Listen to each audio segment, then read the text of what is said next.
Para sa mga pinanganak ng Year of the Rat, mag-focus sa relasyon o friendship, foundation ng inyong relasyon. Maglaan ng bahagi ng kita para ipasyal o i-treat ang partner. Lambing lang ang hinahanap niyan. Yellow at 4. Kay Ox naman, huwag matakot humingi ng feedback para mapabuti ang iyong trabaho.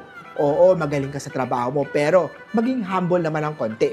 Huwag mayabang. White at 2. Sa Year of the Tiger, maging consistent sa pagpapakita ng effort. Masipag ka lang kasi pag nakabantay si bossing. Purple at 2.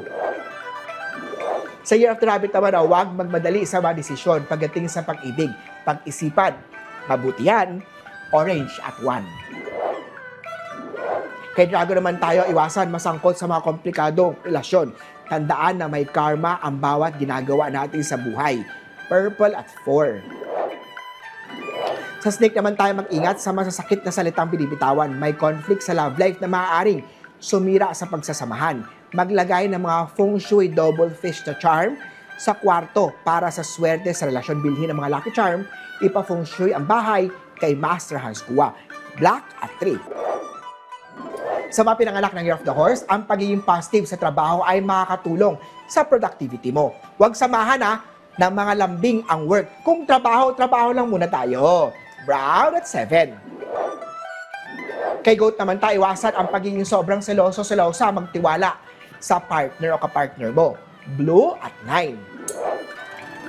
Sa Year of the Monkey naman tayo, nawawalan ka ng focus dahil kuha ng dagdag na trabaho. Kung kaya mong gawin, isipin din na kung kaya pa ba ito ng mga nakakasama mo. Pink at 6. Sa Year of the Rooster naman tayo, pride ang sisira sa magandang nyong samahan.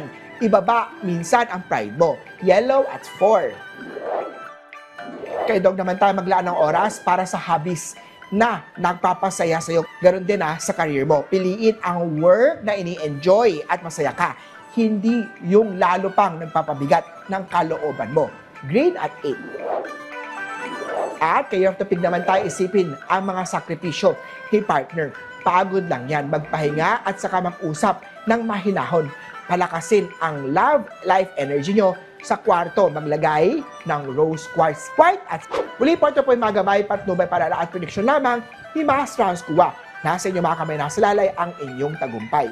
Kaya always be positive at iklima mga swerte, mga ka-RSP.